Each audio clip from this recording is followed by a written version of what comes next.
So training camp has started. The Houston Texans, I believe this is day 3, maybe day 2 for the Texans. Mhm. They've already gotten into a fight at training camp. Yeah. Is that too soon? When do fights usually Hell happen? no. Fights happen all the time, bro. Listen, bro. Training camp fights, coaches will say they don't like them, right? What are we doing out here? We're gonna get injured and blah. They don't like that shit. But deep down, they're like, all right, we got that dog in us. You know what I mean? Like, so I hope D'Amico, that's my dog, right? D'Amico Ryans. I hope he ain't over there talking about, we don't need to be fighting. We was in training camp 2000.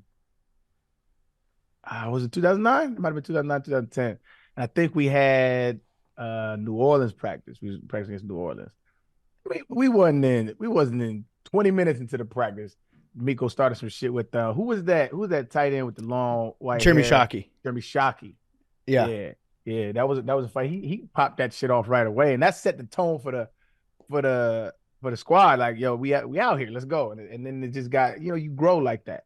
You grow Yeah. with the fights, as long as you keep your helmet on, don't be stupid. Keep your helmet on. And it's gonna be a lot of pushing and shoving, a lot of ego, dick dropping, but it is what it is. I love him. I love the fights. So you said keep your helmet on. What about throwing a punch at some dude that's wearing a helmet? You don't want to throw punches. You kind of want to mush with the palm of your hand. If you throwing punches with your helmet on, you gonna break something, stupid.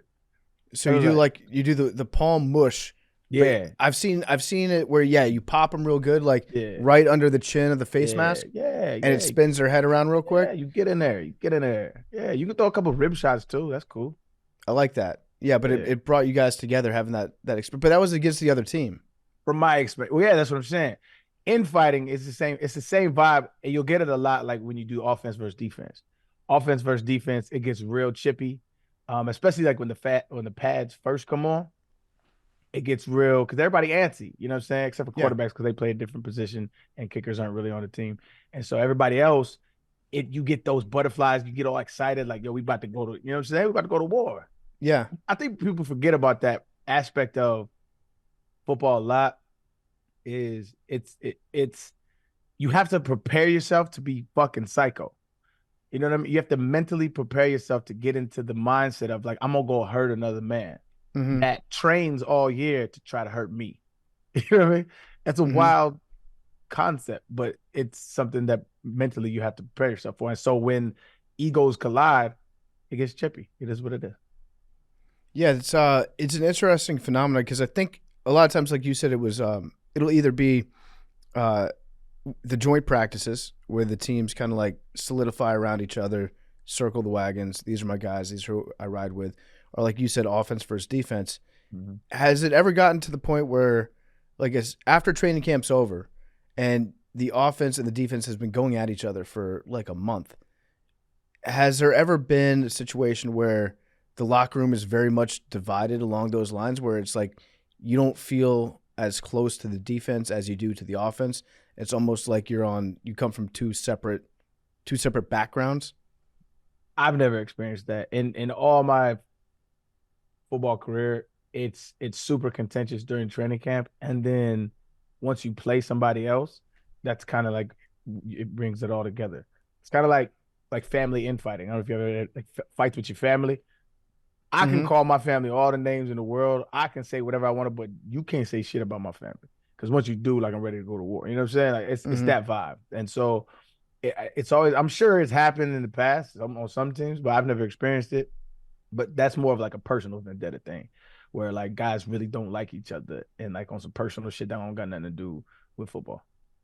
Yeah, it's a annual passage. That's how you know football's back. Is the first fight at training camp. How bad is training camp? Um, Looking back, it's horrible. Like looking back, I don't have no interest in doing anything close to that. During it, it's so routine that it's kind of just part of it. I hated it then. It's a lot easier. Like I was in the middle of the transition, so we used to do our 2 days. We used to have padded practices on both days. As the league progressed, it was only like one padded practice per day. I'm unsure if they're still doing two padded practices. I don't think so. But that kind of shit is like trying to run when your body is beat up and sore, and trying to get physical with somebody when your body's beat up and sore. It's just a grind that and it's hot as hell. And then you got coaches yelling. It's a very toxic environment that I'm glad I'm not a part of anymore. But like I said, it could build a lot of, like the great Kendrick Lamar says, you know what I'm saying? I discover myself when I fall short. So a lot of your shortcomings and a lot of your struggle as an athlete and as a human, it builds character. And so it's why, like you'll say, football is a great thing, especially youth coaches, but like it builds men. We could build men. It builds a lot of character, man. You kind of test the limits of what you can do mentally, and that part I enjoy. Overarching theme, you enjoy it, but like while you going through it, fuck that shit. Did you guys have a hotel or did you have to live in like a college dorm? There was both. So like we had a hotel that was right by the stadium, and we used to walk, and then we would like, travel to go practice against other teams. And it would be like sometimes it was a hotel, sometimes like barrack vibes, dorm room vibes, but it was just like, whatever. But they usually treat you pretty good. What do you do to pass the time? A lot of cards, video games. A lot of bonding goes on, a lot of cards, a lot of dice, depending on, culture where you're from. A lot of dudes, just hang out. Yeah, video games, PS vibes, a lot of college football. Especially when like dudes was like playing like to bring college football, they would love to do that. Yeah, I feel like this year that's all that's going to be happening in training camp. Just Uh, college football video games. Most definitely, most definitely. 'Cause that's a huge thing. It's like you bang for your side when you're in the league. Like when you go to college, you super rep your city, like super where you from matters. And then when you go to the league, where you went to college matters. Like everybody like betting, and you know what I'm saying, like SEC's better now, the ACC. You get to those kind of vibes with your boys. I love that. I love this time of year. Love Hard Knocks. Love just getting ready for football. Feeling like football's coming back. It's the best. It's a vibe. It's a vibe, man. It's a unique experience in America. Yeah, so you guys had the hottest training camp, right? When I was in the league, yeah, it was ranked the number one. We had to practice in the morning because it was too hot, like to practice during the afternoon. So our practice had to be in the morning because the league wouldn't let us practice in the afternoon. So what time would you get to the facility? Like 5 a.m. You have to go through, like sometimes they're meetings, sometimes they're not. Sometimes you go straight to practice, but depending on the schedule that day, they get there like 5:30. Make sure as you get older, the earlier you get there because you have to do more to prepare your body for the day. And so you have to like get in the hot tub, get in the cold tub, the contrast, you get rubbed out, get worked on, get taped. Pause. That's been happening a lot for the Texans organization. It's kind of a cultural thing. Hey man, you got. But 5 a.m. is too early to do anything. Agreed.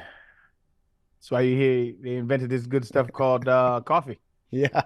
So you get in at 5 a.m. every morning, and can you walk me through like your first training camp? Because I feel like your experience isn't what a lot of people think that it might have been. Because when you went into the league, it's not like you were slotted in to even be on the team. Nah, no. It was when I got into the league. If you undrafted, ain't nobody looking for you to fill a roster spot. Coaches, GMs, nobody. They looking for you. You're a camp body, is what they call you, right? So they need to fill a roster like full of the camps, right? And they don't have for the most part, they don't have no prejudice. They're like, if you could ball, that's what's up. And so I remember walking in at first. First, you do OTAs, and so you can kind of get a vibe, right? But a lot of the big time names ain't there. And so and then have the rookie camp, right, where you kind of get acclimated to all the new guys, and then you vibe with each other. And then the next thing is training camp. And you walk in, and I just remember going to the stadium, and I see Benzes, I see some Bentleys, I see some Mercedes Benz, coming from where I'm coming from, like, college was a struggle. And then, where I grew up, this is not a lifestyle that I knew. It's just very intimidating because you're like, damn, these guys got money, right? And so that's the first thing I remember walking in. I was like, all these fucking spaceships. And then you walk in, and then first couple lockers I passed, my locker was like 4 lockers down from Andre Johnson, who's just now got inducted into the Hall of Fame, right? And at the time, he's like perennial All-Pro. Everybody know Andre Johnson.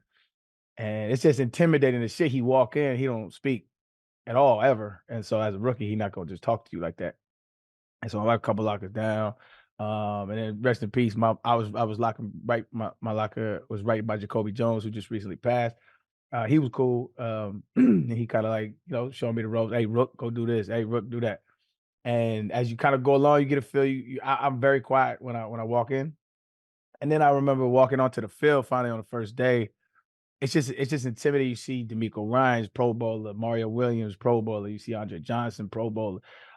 You get Matt Schaub. You see all these cats who you've been watching over the years, and it's just very like, damn, self-doubt, right? There's a lot of self-doubt that goes on. Steve Slayton was the starting running back when I first got there, and he was a baller at West Virginia. I don't know if you remember Steve Slayton. Yeah. Him and Pat White. So all that shit going through your mind, because like the TV and heightens your perception. It kind of makes things a little more sexy than they actually are.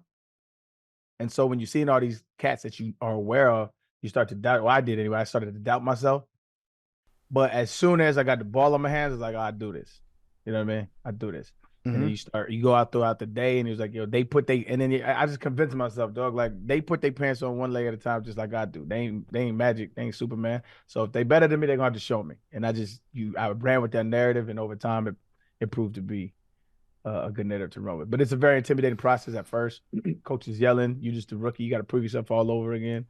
It's hectic, man. Yeah, it sounds like the self-doubt would be hard to get over. So were you just building off little wins that you'd have?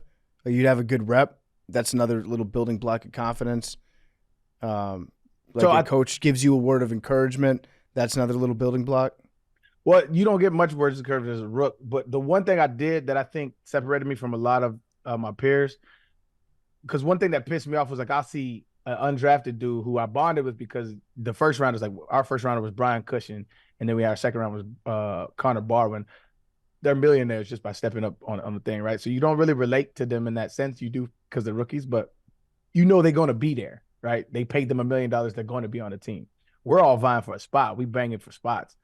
And so when they fuck up, come on, get it together, Rook. If we was to fuck up, hey, bro, you're lucky to be here and you're wasting my time. You better get your shit together. Like, we'll cut you today. And like, those are two different, mindsets where it's like, this is a learning curve I have to get through versus if I fuck up, I may not be here tomorrow. And you see it all the time. Them revolving doors from undrafted dudes, you'll see one dude and the next day his locker's gone. All his shit gone. And you just never hear from him again. Did you ever have that fear? Like, was there a moment? Every day. There like a specific moment though where you're like, oh, I fucked up? There was one time I had that fear.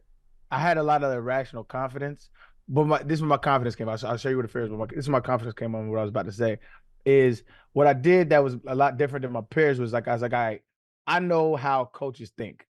Coaches hate MAs, which they call MAs are missed assignments, right? Coaches hate that. They don't tolerate it. If you fuck up full speed, but they hate missed assignments.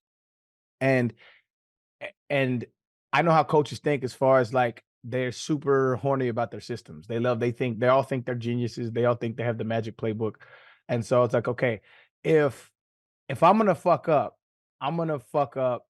like, oh, I should have hit this hole. Or I didn't make that guy miss. I'm not gonna fuck up because I didn't go where I was supposed to go, or I didn't know my assignment, right? And that's something I could control. So I just stayed up, burnt the candle, into where I knew the playbook back and forth, and so I was never going to make a miss assignment. And so there was never any doubt of what they were going to call that I didn't know what I had. And once you do that, the game slows down, and you kind of get a little bit more confidence. My problem was like I was a bit of I'm a rebel and I don't like being told like what to do and shit like that. And so I could be a little bit mouthy. And so I remember one time we playing. This was actually on. I think this was on Hard Knocks. No, not Hard Knocks. It was on one of these. I don't know. They were just filming some training camp stuff. It was my rookie year, and we're going against New Orleans, and and I break off a run, and then I didn't finish. Running backs, they always want you to finish through a certain amount of yardage. Mm-hmm. I started talking shit to the dude that I was being chippy with. I just turned around and started jawing at him, right? Gary Kubiak, who's the head coach at the time, he said, "What the fuck are you doing?" He said, "You better fucking finish through the goddamn blah, blah, blah." Started cussing me out, so I finished all the way down. He said, "You finish all the way through," and it was like all the way down. So I had to run like 100 yards and then jog all the way back. And then he pulled me to the side. He's like, "Listen here, like you are in no position to be any kind of like that." He's like, "You ain't nobody here." He said, "You better just do your fucking job and get back." He said, "We'll cut your ass." And I was like, "God damn." It's just like it's just a different it's like it's a scary because like at the time like my daughter was you know there's a woman that was pregnant with my first daughter at the time. I'm in training camp. I'm vying for a job, right? So if I get cut, you know I got to figure out how to make ends meet. Yeah. Like it's that viable. And so from then on, I was like, I just gonna shut up and do my job. You don't have any leeway to give your personality at that level. Yeah. Why are you moving, Daddy? Well, Daddy didn't finish his run. Facts, Daddy only ran for 40 yards after he got to the second level. Left guard didn't pull around, sweetie. Fuck that guy. Yeah. I mean, it's got to be a super high pressure situation. And as training camp progresses, I'm sure you feel your way, you know, like you belong more and more until you start like inching up, nipping at people's heels on the depth chart. And then the last day of cuts, what happened there? Were you on the practice squad your rookie year? No, I got cut. Yeah. So I had pulled my hamstring midway through. I was working the way up because like I was tell like when I used to talk to like rookies or like young cats, I was like, "Yo, dog, you got to be honest with yourself about where you at." And this could be applicable to life, honestly.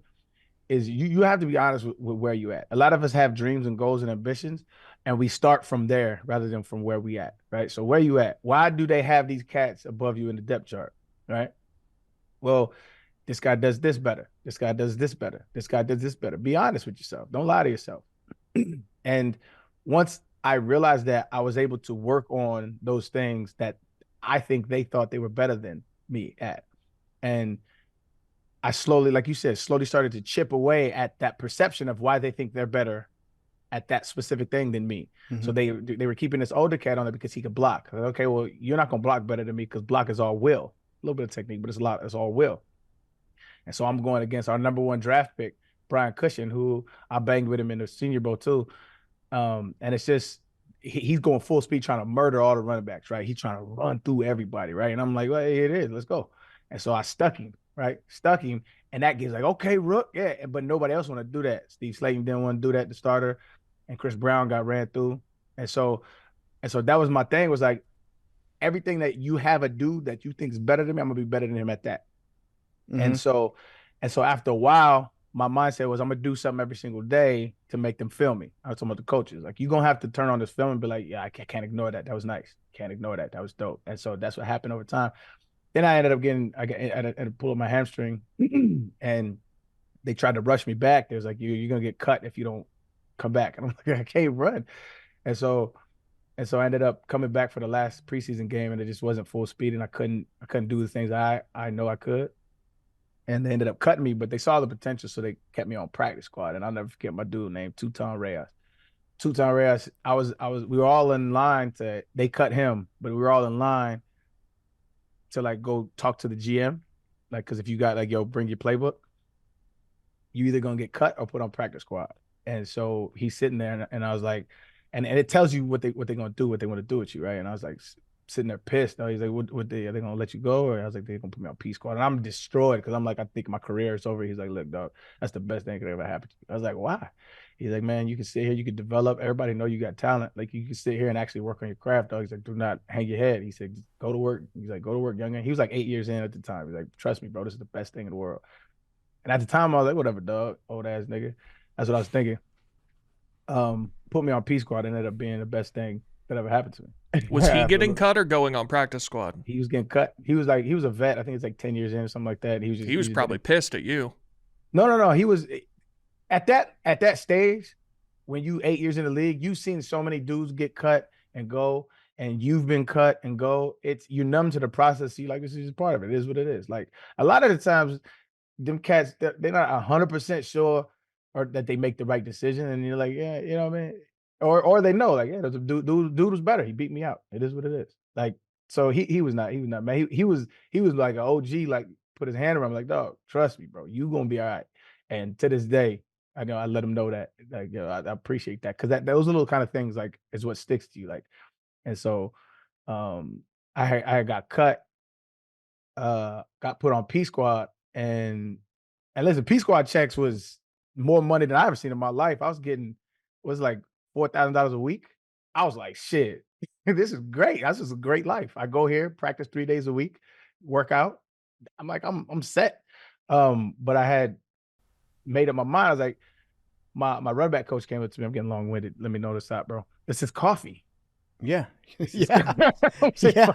No, this is great. It's very interesting. So don't feel like you're getting long winded. Okay, I think people are interested. So my running back coach comes to me. He says, "Hey, listen, we were on the fence about keeping you or not keeping you."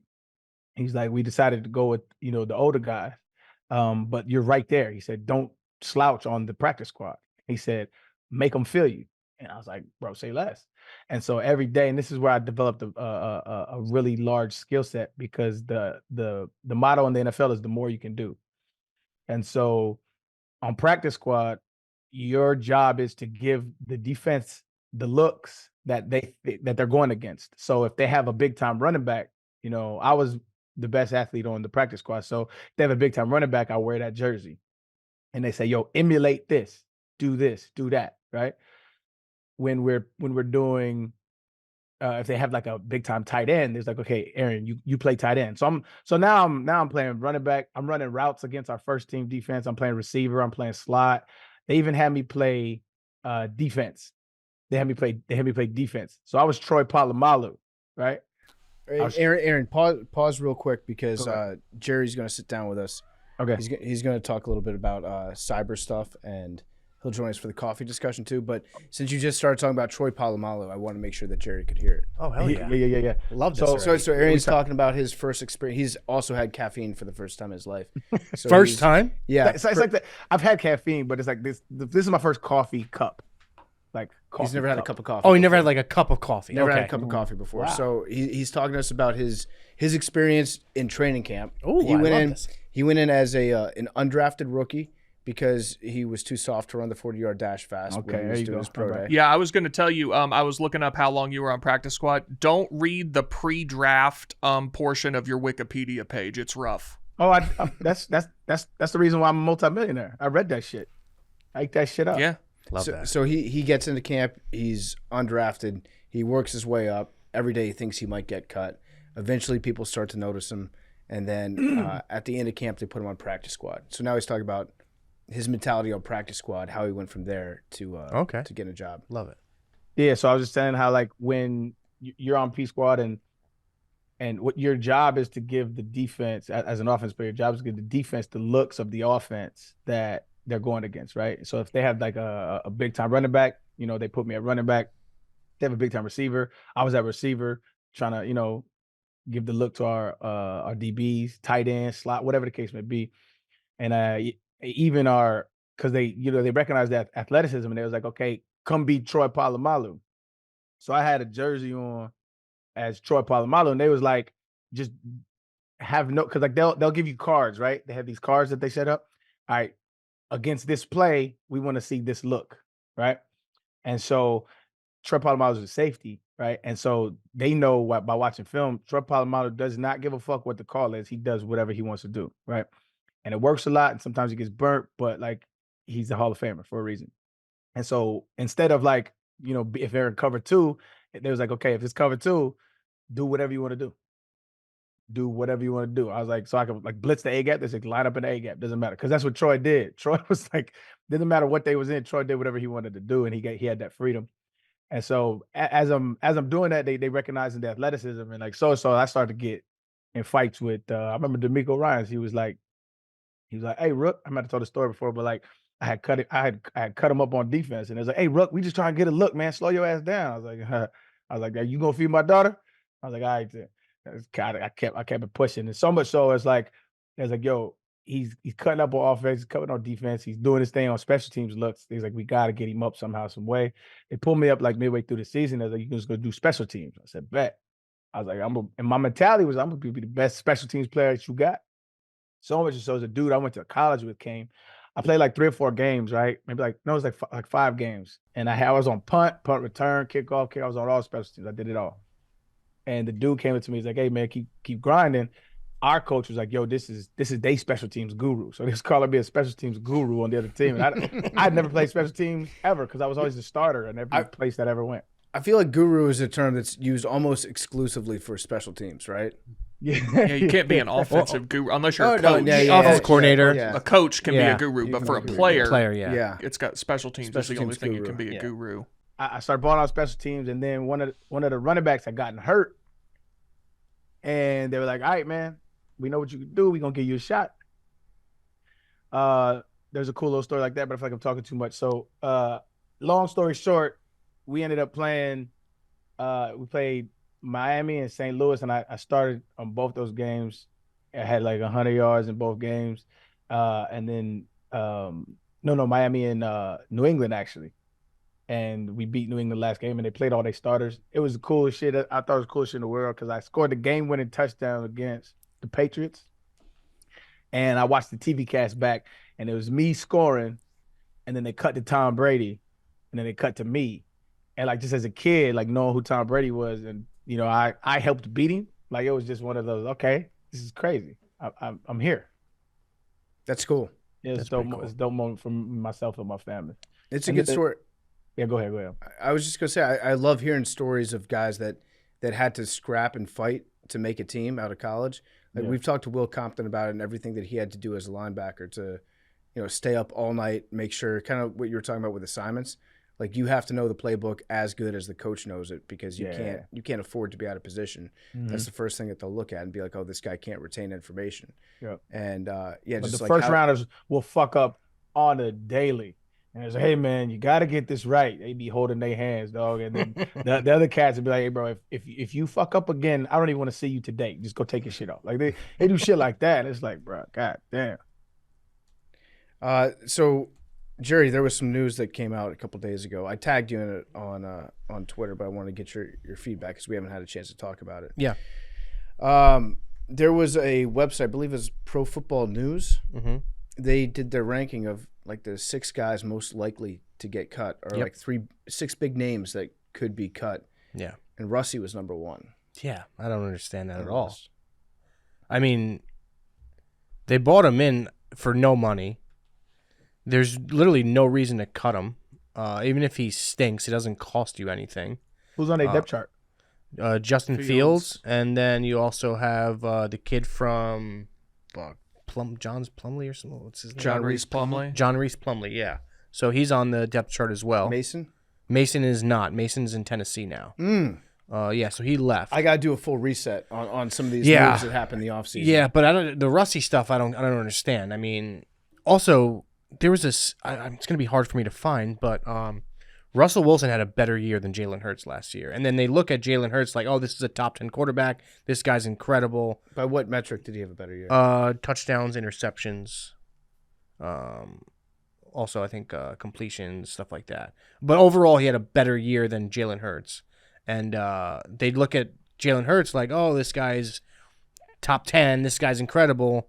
And then teams and fans look at Russell Wilson like, oh, he's washed. He should retire, which I don't really understand. I get it. He had a pretty shitty year 2 years ago, but I think he still has some stuff left in the tank. I mean, I've talked to some Steelers players, and they say that he's a winner. Like he's a competitor. Like he's going to compete. A lot of people think he's going to get the starting job, which I believe too. I think he's in pole position. The future may be Justin Fields, but I think right now it's Russell Wilson. Maybe 4 years from now, Justin Fields. 2 or 3. So Russ is a bridge.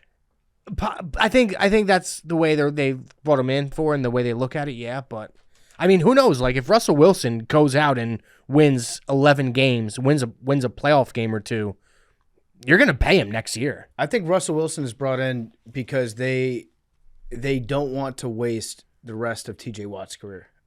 I can see that. I could see, and they've done a pretty good job of wasting it. Yeah. The last 6 years, 7 years, So I could see that. They also have some young stars on defense as well who are incredible that you don't want to waste their primes either. Herbig? Herbig's next up. I golfed with TJ and I had a conversation with him and I was like, and Nick Herbig was there and me and TJ were, we were playing cart golf. So we hit 2 shots next to each other and I was like, oh, okay. Were you intentionally doing that? You'd see TJ hit a shot. No, to the right, and you're like, no. I was not doing that. It just so happened to be the case. And then, Nick Herbig's shot was on the other side. So I was like, it's a good time for me to, talk about Nick Herbig, who we're also golfing with. I was like, he's pretty fucking good, TJ. And he's like, yeah, he's next up. He's pretty fucking good, dude.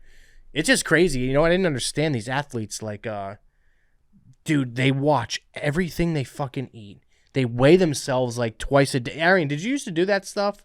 Like making sure your weight, like TJ was even talking about these specific cleats that he uses that got discontinued, and he used a couple different other cleats and he hated it because he felt so like slow in them. They watch exactly what weight they're playing at. Next week they're gonna drop 3 pounds, see how they feel. Maybe they'll gain an extra 5 pounds, see how they feel. It's just crazy. It's Ravens week. They put on an extra 5 pounds. Yeah, like it's crazy how much goes into it. And also TJ, the burger he ordered, no bacon, no cheese, just a plain burger. It's meat. Just, yeah, he's a big meat guy, big milk guy too. That's very Wisconsin. Yeah. He also told me this trick that I just tried 2 nights ago, which is incredible. Fairlife chocolate milk. Yeah. 50% of that in a glass. Then you put the other 50% whole milk. Doesn't matter what whole milk. You load it up heavy ice. It is incredible. So it's like half chocolate milk. Yeah, it's incredible though. Okay. It is so good. All right. Wait, so I thought you were going to say with the ice you blend it and No. make it No. So just ice Ice and cold. milk. Ice cold, yeah. Ice and milk. And TJ said be wary because obviously you don't work out. So you can't afford to be you drinking this every day, which I get. I get that. It's like a dessert drink. Yeah. Did you weigh yourself, Aaron? Oh yeah, you got to be. They have limits for everybody, and so you have to make weight or you get fined. Like, and when I was in my organization, it was every pound you're overweight is $500. What? Wow. Yeah, so if you come in, and it was more for the old linemen, like because the skill position players, you kind of stay at a certain, you know what I mean? But like fullbacks, tight ends, O linemen, it can get, as the season goes on, you get less and less stringent on your diet. And so I've seen guys get fined $2,000-$3,000. Wow. What if you just don't pay? Like if Andre Johnson came in overweight and they're like, yeah, you owe us $2,000. He's like, yeah, I'm not going to pay that. Well, Probably just take it out of your check, right? There's levels. You're not going to find Dre. You know what I mean? Dre, Okay, gotcha. To this day, I don't know what the fuck Dre does. I went to a game 2 years ago, and he is a part of the organization. And so I went to go say what's up to him, and we walked around. I'm like, what do you do? He's just walking around free willy-nilly, right? Like, I'm like, what do you do here? What is your job description? He's like, I'm Dre. Fair enough, my brother. Arian, did you see him getting the Hall of Fame jacket? Did you see that? The induction to the Hall of Fame that came to his house? It was really emotional. It was awesome. I didn't. I bet. Oh, you'd like it. It was really good. I'll definitely check it out. Yeah, Dre's one of the more humble cat. Like I said, I was telling that story earlier. I didn't talk to him like my entire rookie year. Like we just didn't ever speak until the last. This is a funny story. I didn't talk to him like my whole rookie. Because Drake just don't talk. He's not a talking kind of guy, and so we didn't really speak to each other. Like this is Drake doesn't talk. And then we play in Miami. He's from Miami. And that was one of the last games that I got to start. And we in the huddle, and we end up with the 4-minute drill, what they call a 4-minute drill, and which is like you got to run the clock out in order. And if you get a first down, game over, right? And so, like I said, Dre don't really speak. His presence was just there. And so right before the last drive, we gotta go down. We gotta get a couple first downs to win the game. Dre turned to me and he said, "Hey, Arian," and I turned. I'm like, "What's up, Dre? Run us up out of here, man." And I was like, "Okay, man." I was like, "I'm gonna do it for you, man." Dre don't ever speak, so I was like, "That's dope." But yeah, it's dope that he was always my GOAT. So that's my Yeah. man. Very underrated player. I Yes. feel like he's a player that's gotten lost a little bit recently when you talk about like some of the all-time Oh greats. yeah, 100%. Truly an all-time great. He's never on anybody's list. Yeah, he's Which just is Because crazy. he's a victim of, bro. He had like 30 different quarterbacks, bro. Like, and he still put up the numbers he did. Like, imagine if he had a stable, like, because the majority, like, I don't say majority, a lot of Hall of Fame receivers have Hall of Fame quarterbacks. A lot of them. If he had any kind of close to that caliber, he'd have been a fucking dog. Like, he'd have been unreal.